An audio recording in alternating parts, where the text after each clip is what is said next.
Hello दोस्तों, मैं अभिनव गर्ग। देखो, पिछली क्लास में अपन ने जो ब्लड के अंदर अध्ययन किया था, उसके अंदर अपन ने प्लाज्मा के बारे में अध्ययन किया था। मैंने बताया था कि जो ब्लड होता है वह अपने शरीर में जो ब्लड फ्लो हो रहा है वह दो भागों से मिलकर बना है। एक तो होता है प्लाज्मा और एक भाग होता है ब्लड सेल, या जिसके अपन कहते हैं रक्त कोशिका। तो इन दो चीजों से मिलकर ही ब्लड बना होता है। यदि अगर आप ब्लड को देखें, अगर उसमें से अगर ब्लड सेल निकाल दे या रक्त कोशिका निकाल दे, तो उसमें जो चीज बचती है उसको कहते हैं हम प्लाज्मा। और जो प्लाज्मा वह रहेगा हमारे शरीर का तरल पदार्थ। और उसका कितना प्रतिशत होता है प्लाज्मा का? वह रहता है 55%। 55% जो रहता है वह रहता है प्लाज्मा। अगर ब्लड सेल में हमारा जो रक्त जार बह रहा है, उसमें से अगर आप ये आरबीसी, डब्ल्यूबीसी और प्लेटलेट अगर इन तीनों को निकाल दे, तो वो बचेगा क्या? वो बचेगा प्लाज्मा। देखो, पिछली क्लास में हमने प्लाज्मा के बारे में संपूर्ण चर्चा कर ली थी। अब हम देखते हैं कि जो ब्लड का जो सेकंड भाग है, मतलब जिसमें ब्लड में प्लाज्मा के अंदर और जो भाग मिले होते हैं, वह चीज कौन कौन सी है। देखो, ब्लड के अंदर जो प्लाज्मा में है उसमें देखो 55% तो ये रहता है, और जो बाकी बचा जो 45% है उसमें जो ब्लड सेल रहती है, जो जिनको हम क्या कहते हैं, रक्त कोशिका। वह कौन कौन है? देखो, ये तीन चीजें होती है। एक तो होता है आरबीसी, जिन्हें कहते हैं अपन लाल रक्त कणिका या रेड ब्लड सेल। एक होता है डब्ल्यूबीसी, श्वेत रक्त कणिका, जिन्हें कहते हैं अपन श्वेत रक्त कणिका या व्हाइट ब्लड सेल। और एक रहता है प्लेटलेट। ये तीनों ही जो रहती है, देखो ये ब्लड है एक, इस तरीके से समझ सकते हैं हम कि जैसे ये ब्लड है पूरा, ठीक है। और इस ब्लड में एक तो कौन कौन सी चीज है इसमें? एक तो है प्लाज्मा, और एक कौन है प्लस इसमें? एक है आपने आरबीसी प्लस डब्ल्यूबीसी, और एक रहता है हमारे पास में प्लेटलेट, ठीक है। ये प्लाज्मा का पूरा परसेंट है 55%, और ये तीनों ही मिलाकर कितना परसेंट है? ये है 45%। ये अगर ये चीज नहीं रहेगी तो ब्लड पूरा तरीके क्या हो जाएगा? प्लाज्मा। और प्लाज्मा क्या रहता है? मैंने बताया था वो एक तरल पदार्थ रहता है, पानी की तरह रहता है। तो ये चीज मिलती है तभी ब्लड क्या रहता है? एक हिसाब से थोड़ा गाढ़ा रहता है। तो ये हमने देखा है। अब हम चर्चा करते हैं ब्लड सेल के बारे में। ब्लड सेल में कौन कौन सी चीजें हैं? देखो, ब्लड सेल जो मिलकर बनी होती है, ब्लड सेल को हम हिंदी में कहते हैं रक्त कोशिका। क्या कहते हैं? रक्त कोशिका। अब ये जो रक्त कोशिकाएं होती है, यह इनमें तीन चीजें इंक्लूड है। पहला कौन है इसमें? आरबीसी, जिसको हम हिंदी में कहते हैं लाल रक्त कणिका, रेड ब्लड सेल। देखो, इसका अन्य नाम एग्जाम में बहुत बार पूछा जाता है, एरिथ्रोसाइट। क्या नाम है इसका अन्य नाम? एरिथ्रोसाइट। नेक्स्ट है, इसकी संख्या के बारे में पूछा जाता है कि जो हमारे शरीर के अंदर आरबीसी की संख्या कितनी रहती है। तो आरबीसी की संख्या जो रहती है, देखो ये ब्लड सेल है, ये टोटल है कितना प्रतिशत ब्लड में? 45%। अब इस ब्लड सेल के अंदर सबसे ज्यादा जो संख्या रहती है वह रहती है आरबीसी की, वह रहती है 97%। ब्लड सेल के अंदर जो ये तीनों ही चीज है, आरबीसी, डब्ल्यूबीसी और प्लेटलेट, जिसके अंदर सबसे ज्यादा संख्या किसकी रहती है? वह रहती है आपके पास में आरबीसी की, जिसके कितना परसेंट रहता है? 97%। और बाकी जो 3% बचा, वह 3% ये दोनों ही रहते हैं, डब्ल्यूबीसी और ये 3% प्लेटलेट। इसका अन्य नाम एरिथ्रोसाइट हो गया। सेकंड हम इसके देखते हैं कि संख्या कितनी रहती है। तो इसकी संख्या रहती है पुरुषों में 50 लाख। कितनी रहती है? 50 लाख, जिसको कभी कभार 5 मिलियन भी एग्जाम में आ सकता है। तो आप दोनों ही याद रखो, 1 मिलियन मतलब 10 लाख होते हैं, तो 5 मिलियन या 50 लाख। नेक्स्ट है कि इसका कार्य क्या रहता है? आरबीसी का कार्य क्या रहता है? देखो, आरबीसी के अंदर देखो क्या है, एक तो आरबीसी इस तरीके की ये आकार होता है इसका गोलाकार। अब इस गोलाकार के आकार के अंदर देखो, इसके अंदर जो चीज होती है उसे कहते हैं हम हीमोग्लोबिन। क्या कहते हैं? हीमोग्लोबिन। अब हीमोग्लोबिन क्या होता है कि हीमोग्लोबिन एक प्रकार का प्रोटीन है। क्या है? एक प्रकार का प्रोटीन है। जो इसके अंदर क्या होता है, देखो हीमोग्लोबिन का कार्य क्या रहता है कि यह क्या करता है, हमारे शरीर में ऑक्सीजन का प्रवाह, कि हमारे शरीर के अंदर जो ऑक्सीजन का प्रवाह करता है वह कौन करता है? आरबीसी के अंदर स्थित हीमोग्लोबिन। और हीमोग्लोबिन अगर कम हो जाता है तो हमारे शरीर में ऑक्सीजन का प्रवाह कम हो जाएगा। तो हीमोग्लोबिन की जो रहती है कहा जाता है कि पुरुषों के अंदर हीमोग्लोबिन 15 से 20 रहना चाहिए, महिलाओं के अंदर 12 से 13 समथिंग रहना चाहिए, और जो नवजात भ्रूण होता है उसके अंदर 23 से 25 समथिंग हीमोग्लोबिन रहता है। तो ये मात्रा में हीमोग्लोबिन रहना चाहिए। हीमोग्लोबिन के ऊपर से डायरेक्ट क्वेश्चन आता है कि हीमोग्लोबिन का जो पुरुषों के अंदर हीमोग्लोबिन की जो मात्रा है वह कितनी, 15 से 20 समथिंग। महिलाओं में कम रहता है पुरुषों के मुकाबले, और जो बच्चा पैदा होता है, जब नवजात होता है जब बच्चा, उस समय उसका जो हीमोग्लोबिन रहता है वह 23 से 25। ये तीनों ही इंपॉर्टेंट चीज है। हीमोग्लोबिन क्या होता है कि हीमोग्लोबिन का कार्य रहता है ऑक्सीजन का प्रवाह करना। आपके शरीर के अंदर जहां जहां ऑक्सीजन अगर जो जाती है वह किसके माध्यम से जाती है, आरबीसी के अंदर स्थित हीमोग्लोबिन के कारण। तो आरबीसी का कार्य क्या हो गया, आरबीसी का कार्य यह हो गया कि ऑक्सीजन की सप्लाई करना, आपके शरीर में ऑक्सीजन की सप्लाई करना।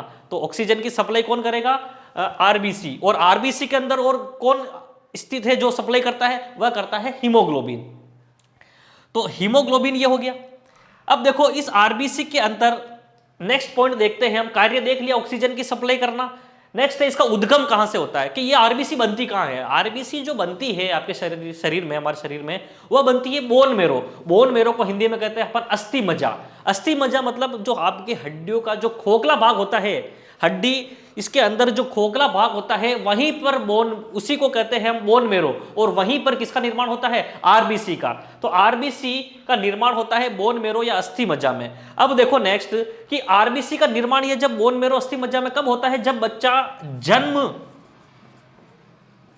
जन्म से लेकर जब तक वह जीवित रहता है तब तक, जन्म से लेकर जब तक वह जीवित रहता है तब तक वह निर्माण होता है आरबीसी का।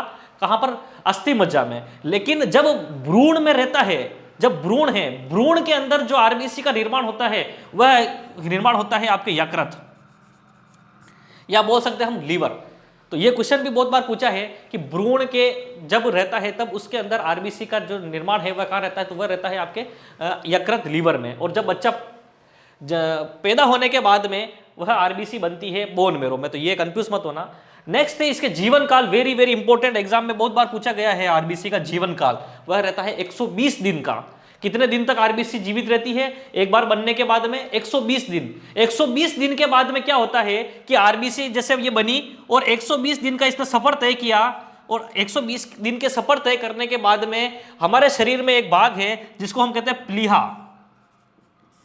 क्या कहते हैं अपन, प्लीहा।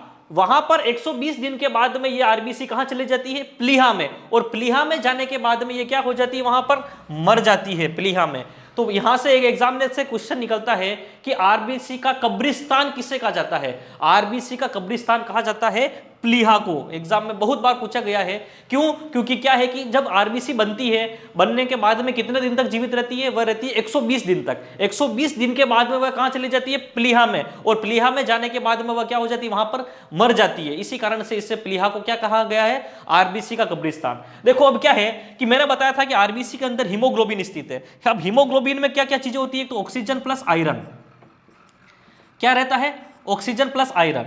मतलब एक प्रकार के आरबीसी के अंदर क्या रहती है, ऑक्सीजन और आयरन। ये 120 दिन के बाद में कहां पर चले गए, प्लीहा में। और जब प्लीहा में ये जाके मर जाती है, उसके बाद में जो ये आयरन है, आरबीसी के अंदर जो आयरन है, वह आयरन क्या रहता है कि इस प्लीहा के द्वारा सोख लिया जाता है। और सोखने के बाद में कहां पर स्टोर कर दिया जाता है, लीवर में। और जब भी आपके आयरन की जरूरत पड़ती है तब ये लीवर क्या करता है, आपकी बॉडी में आयरन की सप्लाई करता है। तो यहां से ये हो गया कि इसका हीमोग्लोबिन के अंदर जो आयरन स्थित है वह 120 दिन के बाद में कहां पर क्या रहता है। तो ये आरबीसी का जीवन काल के अंदर क्वेश्चन पूछा गया है बहुत बार। तो कितने दिन का रहता है आरबीसी का जीवन काल, 120 दिन तक। नेक्स्ट है आपके पास में कि आरबीसी के अंदर क्या रहता है कि केंद्रक अनुपस्थित रहता है। जो आरबीसी के अंदर क्या रहता है, केंद्रक नहीं रहता है। पहली बात तो ये। अब इसमें अपवाद है कुछ कि आरबीसी में इस केंद्रक से संबंधित अपवाद है कि जो ऊंट और लामा, कौन से दो जानवर है, ऊंट है एक तो और एक है लामा, इन दोनों की ही आरबीसी के अंदर केंद्रक उपस्थित रहता है। ये बात याद रखना, बहुत बार पूछा गया है कि ऊंट और लामा, इन दोनों की ही ये दोनों जानवर है, उनके आरबीसी के अंदर केंद्रक उपस्थित रहता है। ये एक प्रकार के अपवाद है। बाकी जो दूसरे जो सभी सजीव है उनके अंदर ये आरबीसी के अंदर केंद्रक अनुपस्थित रहता है। नेक्स्ट है इसके आकार के बारे में हमने चर्चा कर ली थी कि इसका आकार कैसा होता है, इसका आकार होता है गोलाकार। अब देखो इस आरबीसी की कमी और वृद्धि से क्या कौन कौन से कुछ रोग होते हैं उसके बारे में हम देखते हैं कि आरबीसी का अगर देखो यदि आरबीसी क्या हो, यदि मानव शरीर में आरबीसी की संख्या अगर कम हो जाए, आरबीसी अगर कम हो जाए तो आरबीसी की अगर संख्या कम हो जाती है तो एक रोग होता है जिसे हम कहते हैं एनीमिया। कौन सा रोग? एनीमिया। इसको हम हिंदी में कहते हैं रक्त अल्पता।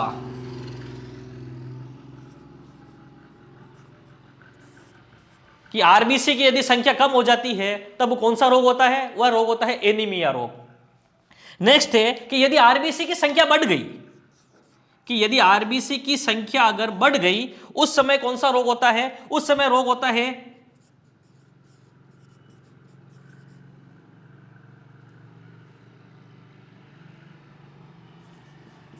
पॉलीसाइनोसिस। इस रोग का नाम याद रखना कि यदि आरबीसी की संख्या जब कम हो जाती है तब तो रोग होता है एनीमिया, मतलब रक्त की कमी। किसकी कमी? रक्त की कमी। उस समय आपको आयरन वगैरह की टेबलेट दी जाती है। गर्भावस्था के दौरान आयरन की टेबलेट डॉक्टर महिलाओं को, गर्भवती महिलाओं को सजेस्ट करता ही है, क्योंकि उस समय क्या रहता है कि महिलाओं में आपके आरबीसी की संख्या कम होने लगती है, इस कारण से आयरन की टेबलेट दी जाती है। कब? जब आरबीसी की संख्या कम हो गई है तब। अब अगर आरबीसी की संख्या जब बढ़ जाती है उस समय जो रोग होता है उसको कहते हैं हम पॉलीसाइनोसिस। कौन सा रोग है? पॉलीसाइनोसिस रोग।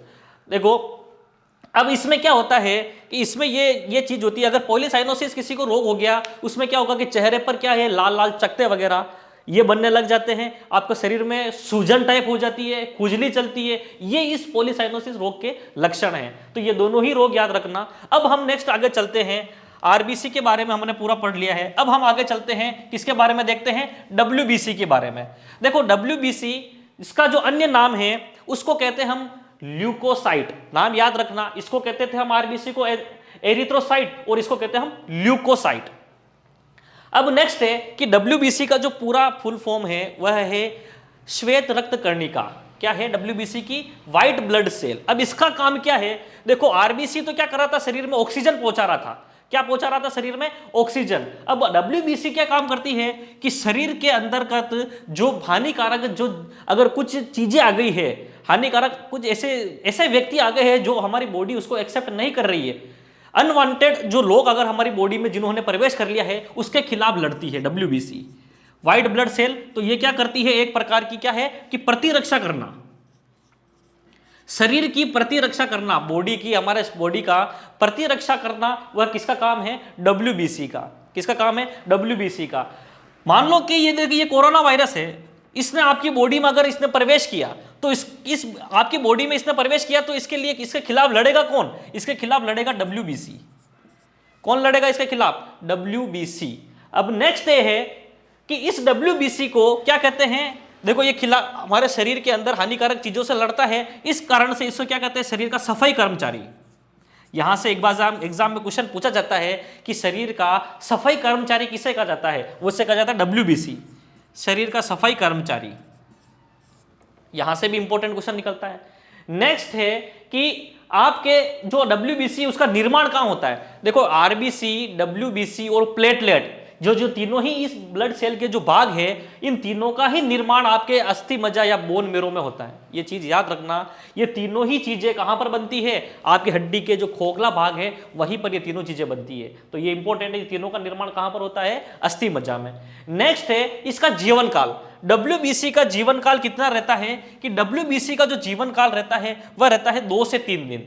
ये कितने दिन तक जीवित रहती है? एक बार बनने के बाद में 2 से 3 दिन तक, और वापस फिर नेक्स्ट डे जब मर जाती है तो वापस ऑटोमेटिक इसका निर्माण होने लग जाता है। नेक्स्ट है कि इसके अंदर डब्ल्यूबीसी के अंदर क्या उपस्थित रहता है? केंद्रक। देखो इसमें आरबीसी के अंदर केंद्रक अनुपस्थित था, लेकिन डब्ल्यूबीसी के अंदर केंद्रक क्या रहता है? उपस्थित रहता है। यह चीज याद रखना, डब्ल्यूबीसी के अंदर केंद्रक उपस्थित रहता है। इसके आकार की बात करें तो इसका आकार होता है अनिश्चित, इसका कोई आकार निश्चित नहीं है। अब देखो क्या है कि यदि डब्ल्यूबीसी हमारे शरीर में अगर इसकी कमी हो जाए और अगर, तो इसमें कौन कौन से रोग हो सकते हैं उसके बारे में हम देखते हैं।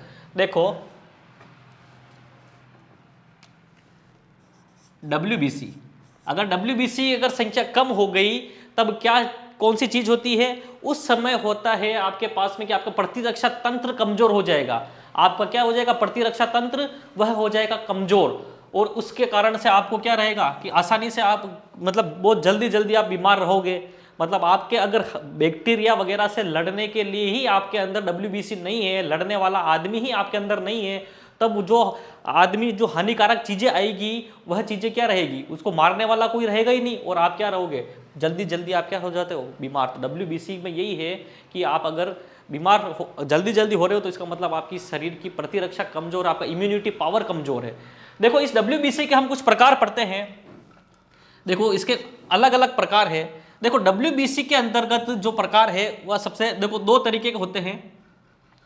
एक तो होता है कणिकामय, कणिकामय, और एक होता है आपका अकणिकामय।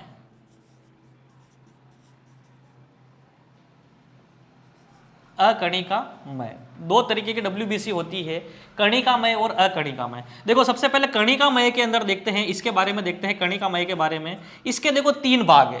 कणिकामय के कितने भाग है, 3। इसमें कौन कौन से, देखो सबसे पहला आता है कणिकामय में बेसोफिल। क्या नाम है जिसका नाम, बेसोफिल। अब ये बेसोफिल क्या करता है कि ये बेसोफिल एक प्रोटीन स्रावित करता है जिसका नाम है हिपेरिन। क्या नाम है जिसका, हिपेरिन। ये बेसोफिल WBC एक प्रोटीन स्रावित करती है जिसका नाम है हिपेरिन, और ये हिपेरिन ही क्या करता है कि आपके शरीर में रक्त का थक्का जमने से रोकता है। क्या करने से रोकता है कि आपके शरीर में रक्त का थक्का जमने से रोकता है, रक्त स्कंदन को रोकता है। हिपेरिन एक प्रकार का प्रोटीन है जो आपके शरीर में किसके स्त्रवण को, रक्त के थक्के जमने को रोकेगा, ये याद रखना, ठीक है। तो पहला भाग हो गया आपका किसका, बेसोफिल। दूसरा भाग होता है आपका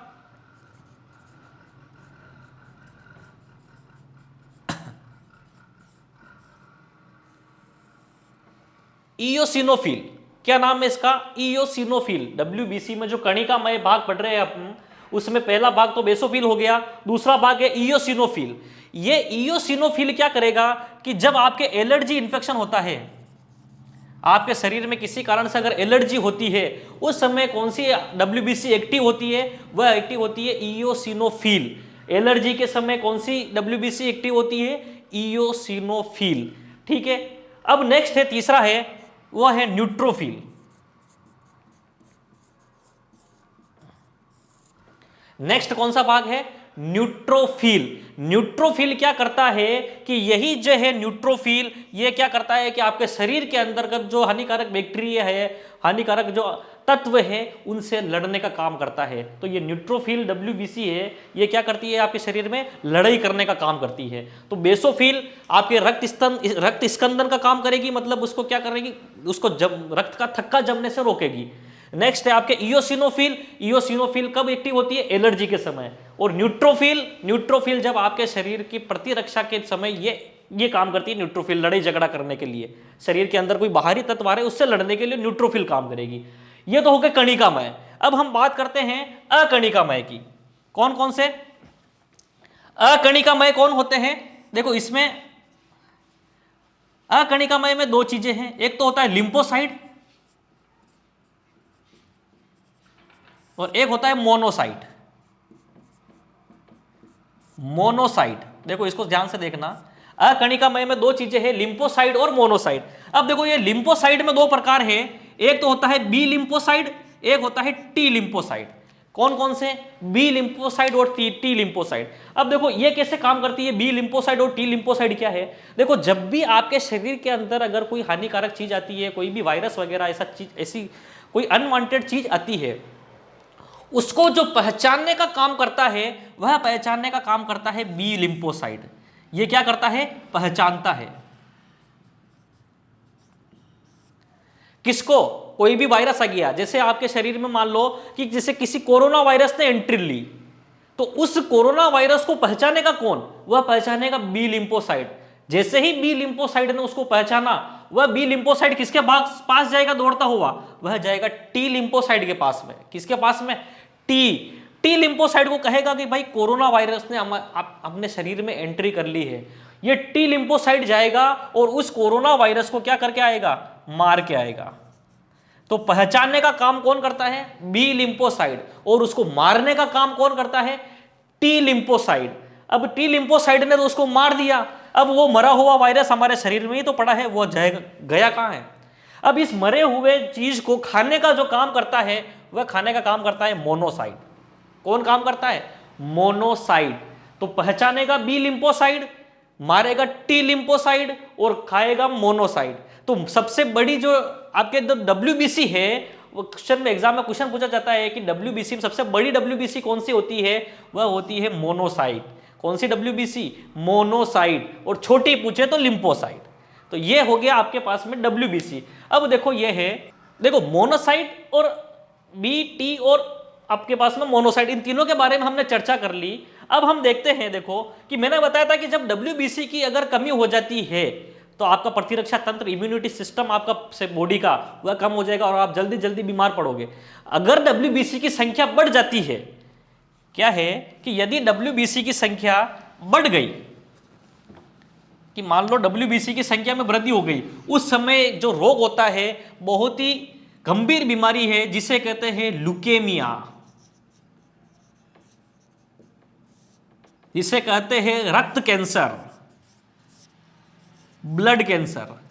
जब WBC की संख्या में जब वृद्धि हो जाती है, तब जो कौन सी बीमारी होती है, उस समय होती है ल्यूकेमिया, और उसको हम कहते हैं रक्त कैंसर। तो ये WBC के बारे में हमने चर्चा कर ली संपूर्ण, कि किसके कौन कौन से भाग है और क्या काम करती है। तो RBC में तो ऑक्सीजन का प्रवाह हो रहा था और WBC हमारे शरीर की रक्षा कर रही थी। अब हम बात करते हैं तीसरा जो ब्लड सेल का भाग है, उसका नाम है प्लेटलेट।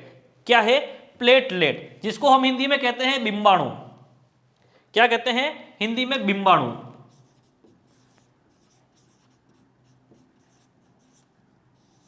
बिंबाणु जो है प्लेटलेट। सुना होगा बहुत बार कि यार आपकी फैमिली में कभी कि प्लेटलेट की संख्या कम हो रही है किसी मरीज की। जब किसी को डेंगू हो जाता है, उस समय प्लेटलेट की संख्या में अचानक परिवर्तन, अचानक कमी आ जाती है। डेंगू के कारण, जब डेंगू का जो मच्छर है वह है एडीज एजिप्टाई, वह एडीज एजिप्टाई अगर आपको काटता है, उस समय क्या होती है, आपके प्लेटलेट की संख्या में बहुत कमी आ जाती है। तो देखो प्लेटलेट के बारे में चर्चा करते हैं कि प्लेटलेट होता क्या। जो प्लेटलेट जो आपके शरीर में बनते हैं, मैंने बताया था ये तीनों ही चीजें कहां बनती है, बोन मेरो, अस्थि मज्जा में। अब प्लेटलेट जो बनते हैं, वह बनने के लिए जो सिग्नल आता है, वह सिग्नल आता है आपके लीवर से। कहां से आता है, आपके लीवर से। लीवर सिग्नल देता है किसको, अस्थि मज्जा को। यह अस्थि मज्जा किसका निर्माण करती है, प्लेटलेट का। तो यह चीज याद रखना कि लीवर से ही सिग्नल मिलते हैं अस्थि मज्जा को, और फिर यह अस्थि मज्जा किसका निर्माण करती है, प्लेटलेट को। जब डेंगू आपको होता है, जब आपको एडिस एजिप्टाई मच्छर काटता है, उस समय ये लीवर में इंफेक्शन होता है, और लीवर में अगर इंफेक्शन हो गया तो आपके प्लेटलेट कैसे बनेंगे, क्योंकि लीवर से ही तो सिग्नल आपके अस्थि मज्जा में जाते हैं। तो अगर लीवर में इंफेक्शन हो गया तो अस्थि मज्जा में सिग्नल जाएंगे ही नहीं, और अस्थि मज्जा में अगर सिग्नल नहीं गया तो आपके प्लेटलेट बनेंगे ही नहीं। तो पहला है कि लीवर में इंफेक्शन होता है उस समय, तब आपके प्लेटलेट की संख्या कम हो जाती है। अब नेक्स्ट है कि प्लेटलेट को हम किस नाम से जानते हैं, तो वो है थ्रोम्बोसाइट। ये था एरिथ्रो, ये था ल्यूको, और ये है थ्रोम्बोसाइट। नेक्स्ट है इसकी संख्या कितनी होती है। इसकी संख्या होती है 1.5 लाख से 4.5 लाख, 1.5 से 4.5 लाख। कितनी, 1.5 से 4.5। अब ये होगी इसकी संख्या।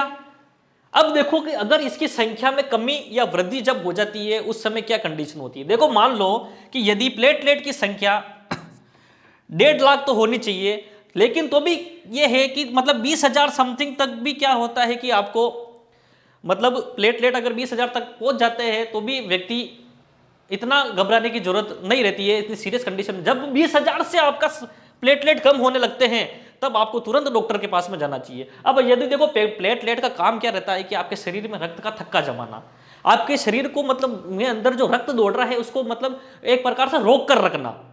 तो अगर प्लेटलेट की संख्या क्या है, 20,000 से कम हो जाएगी तो वो शरीर में जो रहेगा वो रक्त, वह रक्त क्या होगा, वो बहुत तरल हो जाएगा, बिल्कुल पानी जैसा हो जाएगा। और पानी जैसा होते ही आपके शरीर से ब्लडिंग स्टार्ट होना लग जाएगी, मुख से ब्लड आने लग जाएगा, आपके नाक से ब्लड आने लग जाएगा।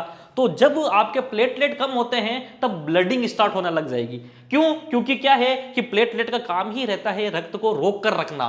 अगर प्लेटलेट कम हो गए तो रक्त रुकेगा कैसे, जल्दी जल्दी से फ्लो होगा और उससे क्या होगा कि आपको ब्लडिंग होना स्टार्ट हो जाएगी। तो 20,000 से जब कम हो जाए तो आप तुरंत ही डॉक्टर के पास में, इसके अंदर क्या होता है बहुत ही तेज ठंड वगैरह लगेगी आपको, आपके जॉइंट में पेन होगा। तो ये होते उस समय के लक्षण। अब मान लो कि WBC की संख्या 4.5 लाख से ऊपर हो गई, WBC की संख्या 4.5 लाख से अगर ऊपर हो जाती है तो देखो उस समय कौन सा रोग होता है, उस समय जो रोग होता है उसे कहते हैं हम ET। कौन सा रोग? Essential thrombocyte, essential thrombocyte. इसके अंतर्गत क्या होगा ET के अंदर कि जब प्लेटलेट की संख्या बढ़ी तो प्लेटलेट का काम क्या है कि उसको रक्त को आपके बहने से रोकना। अगर 4.5 लाख से ऊपर हो गए तो वो रक्त और कठोर होने लग जाएगा, अरे उसके अंदर और कणिकामय जो पदार्थ आ जाएंगे और रक्त और कठोर हो जाएगा। तो जिसे फ्लो होना था वैसे रक्त फ्लो होगा है नहीं और एक जगह रुक जाएगा। तो उसके समय क्या हो सकती है, आपको क्लोटिंग हो सकती है। क्या हो सकती है? क्लोटिंग हो सकती है। तो आपका WBC जब 4.5 लाख से ऊपर जाता है तब उस समय कौन सा रोग होता है? ET, जिसे कहते हैं इसेंशियल थ्रोम्बोसाइट, मतलब खून जम जाता है। अगर WBC कम हो गया, प्लेटलेट अगर कम हो गया, उस समय जो होगा आपके पास में, बिल्कुल आपके रक्त का प्रवाह बिल्कुल फ्लो ज्यादा मात्रा में होगी कि तरल हो जाएगा और आपको क्या होगा, ब्लडिंग होना स्टार्ट हो जाएगी। ये हो गया आपके पास में जब ये प्लेटलेट ज्यादा और कम हो रहे हैं उस समय। नेक्स्ट है कि इसका जीवन काल रहता है 7 से 10 दिन तक। कितने दिन तक? 7 से 10 दिन तक इसका जीवन काल रहता है। इसके अंदर भी केंद्रक अनुपस्थित रहता है, इसके अंदर भी केंद्रक अनुपस्थित रहता है। तो केंद्रक ओनली फॉर इन तीनों में से किसके अंदर उपस्थित रहता है? वह रहता है ओनली फॉर WBC के अंतर्गत। किसके अंतर्गत? WBC के अंतर्गत। और इसका अगर आकार की बात करें तो इसका आकार होता है उत्तल लेंस के जैसा। कैसा होता है? उत्तल लेंस के समान इसका आकार होता है।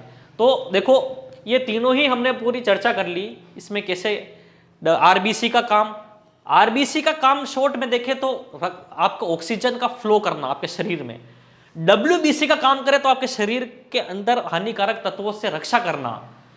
प्लेटलेट का काम देखें तो आपके शरीर में जो रक्त का प्रवाह हो रहा है उसको मतलब सामान्य बनाए रखना। तो ये तीनों ही काम हो गए आपके RBC, WBC और प्लेटलेट के। अब पहली वीडियो में हमने इस रक्त के प्लाज्मा के बारे में चर्चा कर ली थी। अब इस वीडियो में हमने इसका जो आपके रक्त कोशिका है उसके बारे में चर्चा कर ली थी। धन्यवाद।